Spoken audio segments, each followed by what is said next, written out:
Hello, আসসালামু আলাইকুম। শখের খামার ফরিদপুর ইউটিউব চ্যানেল থেকে ছোট্ট একটা শর্ট ভিডিও নিয়ে চলে আসলাম। তো আজকে হচ্ছে আমার সোনালী সুপার হাইব্রিড বাচ্চার বয়স 2 দিন রানিং চলতেছে। তো এখন সকাল 7টা বাজে। তো 7টায় মুরগিকে ওষুধ দিয়ে পানি দিয়ে দিলাম। তো বাচ্চাগুলো মোটামুটি সুস্থ আছে।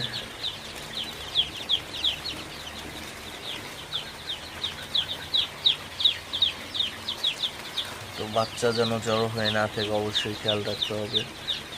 বাচ্চা জড়ো হয়ে থাকলে বাচ্চাগুলো মারা যাওয়ার সম্ভাবনা আছে। এই পাশে বাচ্চাগুলো জড়ো হয়ে আছে, তাড়াই দিতে হবে। বাচ্চাগুলো যত চালু থাকবে, বাচ্চাগুলো তত ভালো থাকবে। তো এদিকে অবশ্যই খেয়াল রাখবেন।